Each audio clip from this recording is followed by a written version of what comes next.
El Purgatorio, los sueños de San Juan Bosco. Agradecimiento enviado desde el Purgatorio.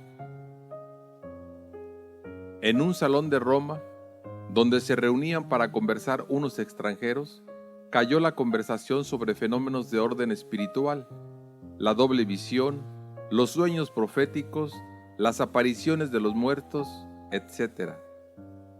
Cada uno tenía su historia para contar, y la más interesante fue sin duda la de la condesa polaca R. Gela. Aquí, tal como lo contó, a principios del siglo XVII vivía en Polonia el príncipe Lubomirski, de la antigua ilustre familia de este nombre. Era un gran señor, dueño de una inmensa fortuna, tenía pajes y toda una corte para él solo. Su influencia alcanzaba muy lejos y su nombre corría de boca en boca. Desgraciadamente, le faltaba fe. Todos sus estudios se habían encaminado contra la religión de sus padres y en la época en que acaeció el hecho que voy a contar, negaba la inmortalidad del alma en un escrito para la prensa. Esto constituía su ocupación favorita, empleando en ello las sutilezas de los más estudiados sofismas para defender su paradoja y las fuerzas de su talento para echar por tierra una verdad que es la gloria y el consuelo de la naturaleza humana. Una hermosa tarde de verano, cansado de su trabajo, quiso dar un paseo para gozar del aire libre. Seguíanle dos pajes. A cierta distancia de su castillo, hízole señas para que le aguardaran y siguió adelante él solo por el campo. En el recodo de una senda, se encontró con una mujer llorosa que caminaba detrás de un carrito, arrastrado por un caballo. «Buena señora», le dijo, «¿qué le ha sucedido para llorar tan desconsolada?» «Señor, tengo un gran motivo para ello. Este carro lleva a la tumba a mi pobre marido, que era mi único apoyo y todo mi consuelo en este mundo». Movido a su compasión, el príncipe echó mano al bolsillo, sacó una cantidad de monedas de oro y se las regaló a la pobre viuda. «Tome usted, buena señora, tome estas monedas». Y, empleando una frase común que salió espontánea, añadió sin pensar en lo que decía: «Mande celebrar misas por su finado». Algunos días después, ya anochecido, estaba sentado en su despacho. Levantó los ojos y vio ante sí a un hombre cuya entrada no había advertido, y gritó: «¡Hola!». Acudieron los criados de la dependencia contigua. «¿Por qué habéis introducido aquí a un hombre sin anunciarlo?». «¿A quién, príncipe? Aquí no ha entrado nadie, estáis solo». En efecto, aquel hombre había desaparecido. «¿Será», replicó Lubomirski, «una ilusión de mis ojos?». Los criados se retiraron, pero un instante después volvió a aparecer delante de él el mismo individuo. «¡Hola!», gritó el príncipe por segunda vez. Pero el aparecido desapareció inmediatamente y los criados quedaron aturdidos por no saber explicarse la alucinación del amo, si no era achacándola a una congestión cerebral causada por el exceso de trabajo. Aquel hombre fuerte no podía admitir que él fuera un visionario y se ruborizaba de parecerlo. Mientras reflexionaba sobre aquella inexplicable aparición, presentósele por tercera vez, y al hacer el príncipe el ademán para llamar gente, díjole el misterioso personaje: «No llaméis a nadie. Lo que debo deciros no tiene que oírlo nadie más que vos. Yo soy el marido de aquella pobre viuda, a la que disteis el dinero para mandar celebrar misas por el descanso de mi alma. Gracias a este socorro estoy en el paraíso, y en recompensa de vuestra caridad, obtuve del Señor la gracia de venir a deciros de su parte que el alma es inmortal». Al oír estas palabras, el príncipe agarró el manuscrito, lo rasgó y, sinceramente convertido, hízose ardiente defensor de la fe, una lumbrera de Polonia por sus virtudes y doctos escritos, que le merecieron ser llamado el Salomón del Norte. El manuscrito blasfemo, rasgado por la mitad, lo guarda celosamente la familia Lubomirsky.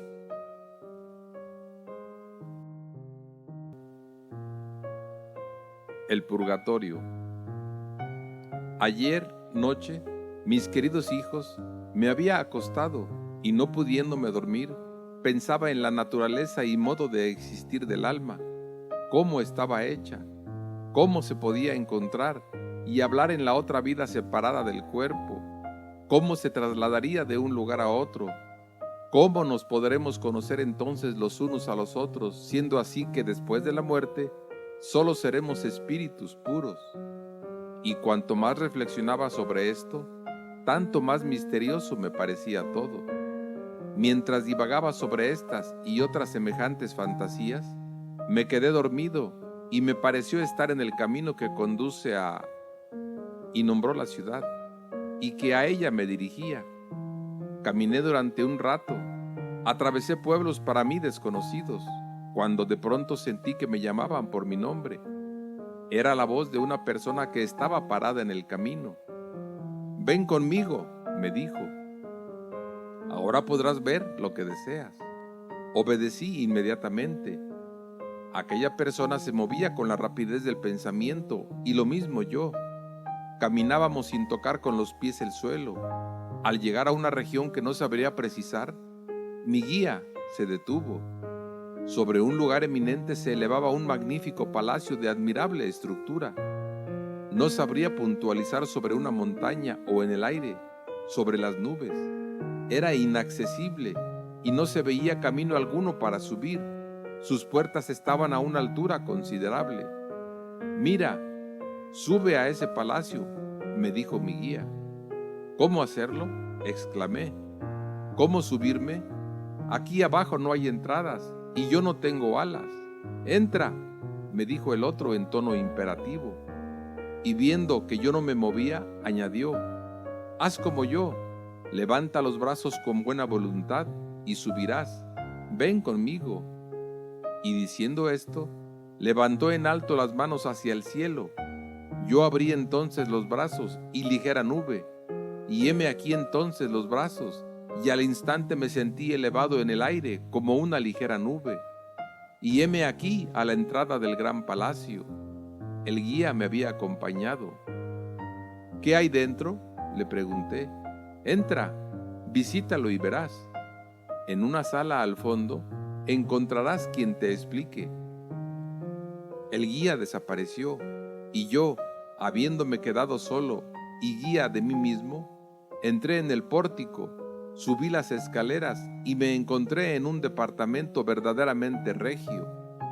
Recorrí salas espaciosas, riquísimamente decoradas y largos pasillos. Yo caminaba a una velocidad fuera de lo normal. Cada sala brillaba por el resplendor de los sorprendentes tesoros en ella acumulados, y con gran rapidez recorrí tantos departamentos que me hubiera sido imposible contarlos. Pero lo más admirable fue lo siguiente: a pesar de que corría a la velocidad del viento, no movía los pies, sino que permaneciendo suspendido en el aire y con las piernas juntas, deslizábame sin cansancio sobre el pavimento sin tocarlo, como si se tratase de una superficie de cristal. Así, pasando de una sala a otra, vi finalmente al fondo de una galería una puerta. Entré y me encontré en un gran salón, magnífico sobre toda ponderación. Al fondo del mismo, sobre un sillón, vi majestuosamente sentado a un obispo, como quien espera dar una audiencia. Me acerqué con respeto y quedé maravillado al reconocer en aquel prelado a un amigo íntimo. Era Monseñor, y dijo el nombre, obispo de... muerto hace años. Parecía no sufrir nada. Su aspecto era lozano, afectuoso y de una belleza que no se puede expresar. «Oh, Monseñor, ¿vos aquí?», le dije con alegría. «¿No me veis?», replicó el obispo. ¿Cómo os encontráis? ¿Estáis vivo todavía? ¿No habíais muerto? Sí, he muerto. Pues si moristeis, ¿cómo estáis aquí sentado tan lozano y con tan buena apariencia? Si estáis vivo todavía, decídmelo por favor, pues de lo contrario, nos veremos en un gran lío. En A, hay ya otro obispo, monseñor. ¿Cómo arreglaremos este asunto? Estad tranquilo, no os preocupéis que yo estoy muerto. Más vale así, pues ya hay otro en vuestro lugar. Lo sé. ¿Y vos, don Bosco, estáis vivo o muerto? Yo estoy vivo. ¿No me veis aquí en cuerpo y alma? Aquí no se puede venir con el cuerpo, pues lo estoy.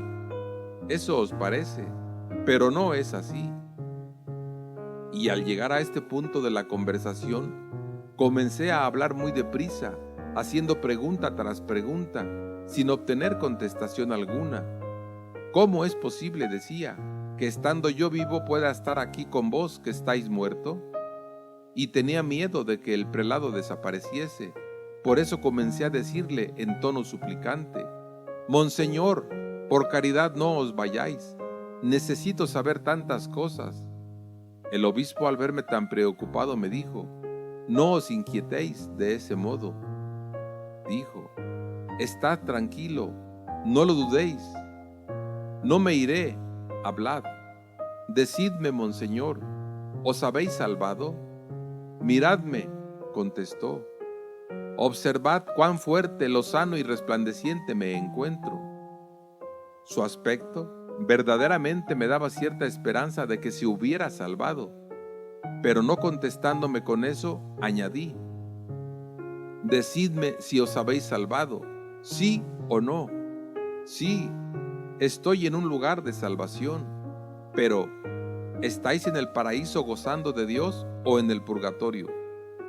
Estoy en un lugar de salvación, pero aún no he visto a Dios y necesito que recéis por mí. ¿Y cuánto tiempo tendréis que estar todavía en el purgatorio?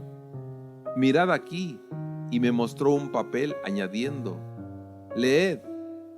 Tomé el papel en la mano, lo examiné atentamente, pero no viendo en él nada escrito, le dije: yo no veo nada. Mira lo que hay escrito, leed. Lo he mirado y lo estoy mirando, pero no puedo leer, porque no hay nada escrito. Mirad mejor. Veo un papel con dibujos en forma de flores celestes, verdes, violáceas, pero no veo ninguna letra. Son cifras. Yo no veo cifras ni números. Miró el prelado el papel que tenía yo en la mano y dijo después: ya sé por qué no comprendéis. Poned el papel al revés. Examiné la hoja con mayor atención, lo volví por ambos lados, pero ni al derecho ni al revés pude leer. Solamente me pareció apreciar que entre las vueltas y revueltas de aquellos dibujos floridos hubiere el número 2. El obispo continuó: ¿sabes por qué es necesario leer al revés? Porque los juicios de Dios son diferentes a los del mundo. Lo que los hombres toman por sabiduría es necedad para Dios. No me atreví a pedirle una explicación más clara y dije: Monseñor, no os marchéis, quiero preguntaros más cosas. Preguntad que yo escucho, ¿me salvaré? Tened esperanza en ello. No me hagáis sufrir, decidme enseguida si me salvaré. No lo sé. ¿Y mis muchachos se salvarán? No lo sé. Por favor, os suplico que me lo digáis. Habéis estudiado teología y por tanto podéis saberlo y daros la respuesta vos mismo. ¿Cómo? ¿Estáis en lugar de salvación y no sabéis estas cosas? Mirad, el Señor se las hace saber a quien quiere, y cuando quiere que se den a conocer estas cosas, concede el permiso y da la orden. De otra manera, nadie puede comunicarlo a los que aún viven. Yo me sentía impulsado por un deseo vehemente de preguntar más y más cosas ante el temor de que Monseñor se marchase. Ahora, decidme algo de vuestra parte para comunicarlo a mis muchachos. Vos sabéis también como yo qué es lo que han de hacer. Tenéis la iglesia, el evangelio, las demás escrituras que lo contienen todo. Decidles que salven el alma, que lo demás nada interesa. Pero eso ya lo sabemos, que debemos salvar el alma. Lo que necesitamos es conocer los medios que hemos de emplear para conseguirlo. Dadme un consejo que nos haga recordar esta necesidad. Yo se lo repetiré a mis muchachos en vuestro nombre. Decidles que sean buenos y obedientes. ¿Y quién no sabe esas cosas? Decidles que sean modestos y que recen. Pero decidme algo más práctico. Decidles que se confiesen frecuentemente y que hagan buenas comuniones. Algo más concreto aún. Os lo diré puesto que así lo queréis. Decidles que tienen delante de sí una niebla y que simplemente el distinguirla es una buena cosa. Que se quiten ese obstáculo de delante de sus ojos, como se lee en los Salmos. Nube disipa. ¿Y qué es esa niebla? Todas las cosas del mundo, las cuales impiden ver la realidad de las cosas celestiales. ¿Y qué deben hacer para que desaparezca esa niebla? Considerar el mundo tal cual es. El mundo entero está en poder del peligro. Juan, versículo 5 al 19. Y entonces salvarán el alma. Que no se dejen engañar por las apariencias mundanas. Los jóvenes creen que los placeres, las alegrías, las amistades del mundo pueden hacerles felices y por tanto no esperan más que el momento de poder gozar de ellas. Pero que recuerden que todo es vanidad y aflicción de espíritu. Que se acostumbren a ver las cosas del mundo, no según su apariencia, sino como son en realidad. ¿Y de dónde proviene principalmente esta niebla? Así como la virtud que más brilla en el paraíso es la pureza, también la oscuridad y la niebla son producidas principalmente por el pecado, de la inmodestia y de la impureza.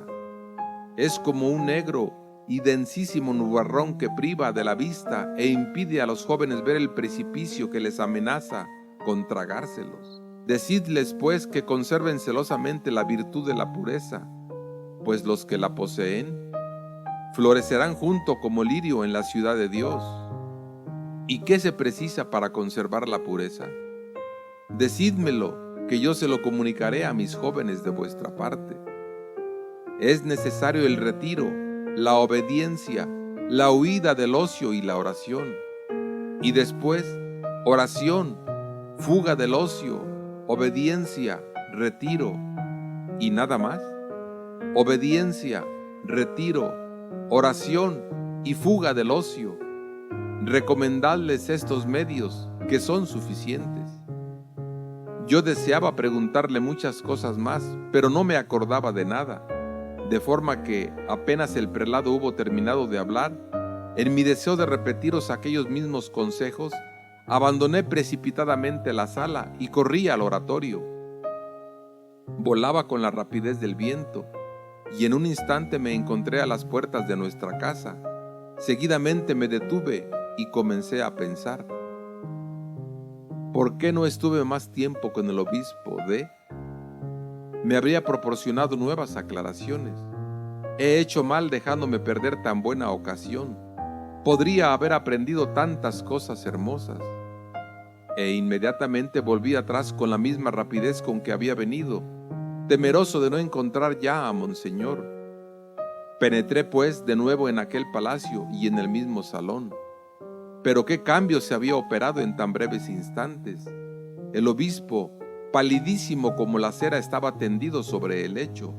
Parecía un cadáver, a los ojos le asomaban las últimas lágrimas, estaba agonizando. Solo por un ligero movimiento del pecho, agitado por los postreros estertores, se comprendía que aún tenía vida. Yo me acerqué a él afanosamente. «Monseñor, ¿qué os ha sucedido? Dejadme, dijo dando un suspiro. Monseñor, tenía aún muchas cosas que preguntaros. Dejadme solo, sufro mucho. ¿En qué puedo aliviaros? Rezad y dejadme ir. ¿A dónde? A donde la mano omnipotente de Dios me conduce. Sufro mucho, dejadme. Decidme al menos qué puedo hacer en vuestro favor, repetía yo. Rezad. Una palabra nada más. ¿Tenéis algún encargo que hacerme para el mundo?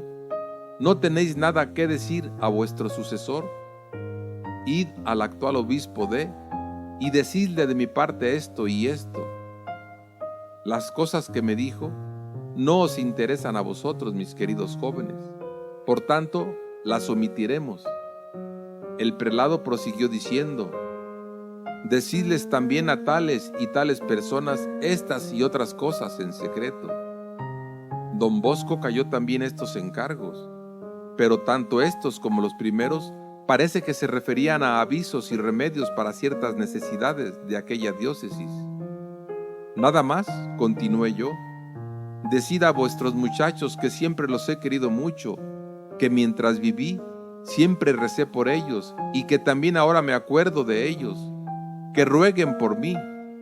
Tened la seguridad de que les diré y de que comenzaremos inmediatamente a aplicar sufragio. Pero apenas os encontréis en el paraíso, acordaos de nosotros. El aspecto del prelado denotaba entre tanto un mayor sufrimiento. Daba pena contemplarlo, sufría muchísimo, su agonía era verdaderamente angustiosa. Dejadme, me volvió a decir, dejadme que vaya a donde el Señor me llama. Monseñor, monseñor, repetía yo lleno de indecible compasión. Dejadme, dejadme. Parecía que iba a expirar mientras una fuerza invisible se lo llevaba de allí a las habitaciones más interiores, hasta que desapareció de mi vista. Yo, ante una escena tan dolorosa, asustado y conmovido, me volví para retirarme, pero habiendo tropezado por aquellas salas con la rodilla en algún objeto, me desperté y me encontré en mi habitación y en el lecho. Como veis, queridos jóvenes, este es un sueño como los demás, y en lo relacionado con vosotros no necesita explicación para que todos lo entendáis. Don Bosco terminó diciendo: en este sueño aprendí muchas cosas relacionadas con el alma y con el purgatorio, que antes no había llegado a comprender y que ahora las veíais tan claras que no las olvidaré jamás.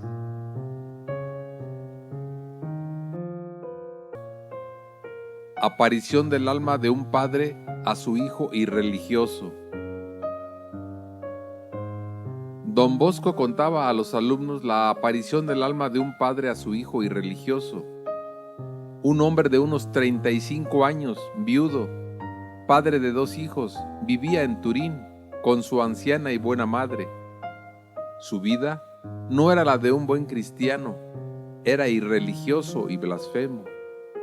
Al acercarse la conmemoración de los difuntos, su madre le dijo: acuérdate de tu pobre padre que murió hace algunos años y ruega por él. El hijo, enojado por esta recomendación que significaba mucho más de lo que las palabras decían, respondió: ¿para qué rezar? Si está en el infierno o en el cielo, no necesita de nuestras oraciones, y si está en el purgatorio, ya saldrá a su tiempo. La pobre madre, herida por tan brutal expresión, no osó replicar, por miedo a que soltasen peores palabras o porque, como vivía a sus expensas y era tímida por naturaleza, no se atrevía a quejarse a quien fácilmente se enfurecía. Llegó la noche y durante ella le pareció a la madre oír un extraño rumor en la habitación del hijo. Por la mañana, lo esperó en el salón mientras él se preparaba para salir de casa. Apareció con la cara descompuesta, como quien ha pasado una mala noche. Su madre le dijo: me ha parecido oír esta noche ruido en tu habitación. ¿Qué ruido?, respondió el hijo. Las mujeres tenéis la cabeza llena de supersticiones que os enseñan los curas. Y tomando el sombrero, salió bruscamente de casa. La madre se convenció de que aquella noche su hijo había pasado realmente algún momento de miedo. Al anochecer, tornóse hosco su semblante y estaba taciturno. A la hora de costumbre, se retiró a la habitación y se encerró. También él había oído el rumor mismo misterioso de la noche anterior y presentía algo peor. No era por naturaleza miedoso, por lo que se propuso hacer frente a cualquier cosa que sucediese. No obstante, antes de acostarse examinó bien todos los rincones de su habitación, movió y colocó de nuevo en su sitio todos los muebles, miró bajo la cama y seguro de que no había nada en la habitación que pudiese hacer ningún ruido, se acostó. Estuvo perplejo un instante, pero avergonzado de su zozobra, apagó la luz. Delante de su ventana había un largo balcón que daba acceso a otras habitaciones. La luna iluminaba el balcón. Su cama estaba frente a la ventana. A cierto punto oyó unos pasos. Era el mismo arrastrar de los pies de su padre, cuando paseaba por la casa en chancletas, acompañado del monótono golpe del bastón en el que se apoyaba. Se incorporó y se sentó en la cama. Con los ojos muy abiertos observó el balcón de donde llegaba el rumor de los pasos que se acercaban. Y he aquí que por delante de la ventana y retrocedió. El pobre hombre no osaba siquiera respirar. El rumor de los pasos que se habían alejado volvió a oírse más cercano. Detúvose la sombra, aunque ésta estaba cerrada. Penetró en la estancia y se puso a pasear de arriba a abajo, a los pies de la cama. Aquel hombre no sabía en qué mundo se encontraba. Recobró el valor y exclamó: «Padre, ¿necesitáis algo de mí?». El padre no respondió y continuó paseando. «Padre», repitió después de unos momentos, «si necesitáis oraciones, decídmelo». «No necesito nada», respondió el padre con voz ronca, y se detuvo mirando fijamente a su hijo. «Entonces, ¿por qué habéis venido?», se atrevió a preguntar. «He venido para advertirte que ya es hora de que termines con los escándalos que das a tus hijos, a esas almas sencillas que tú deberías haber conservado inocentes. Esos pobrecitos aprenden de ti, de su padre, ¿entiendes? Aprende a blasfemar la irreligión, el desprecio a la iglesia y a sus ministros, a vivir indecentemente. He venido para decirte que Dios está harto de ti y que si no te enmiendas, sabrás dentro de poco el peso de sus castigos». Así diciendo, se alejaba caminando hacia la ventana. «¡Padre!», exclamó una vez más el pobre hombre. La sombra se volvió. «Cambia de vida», le dijo, y desapareció. A la mañana siguiente, esto es, esta mañana, la madre acompañaba a su hijo a mi aposento y me contaba lo que os acabo de exponer. El pobre hijo estaba casi atontado por el intenso miedo. Me confirmó todo. Se confesó y la madre se lo llevó a casa sosteniéndolo porque él no podía tenerse en pie.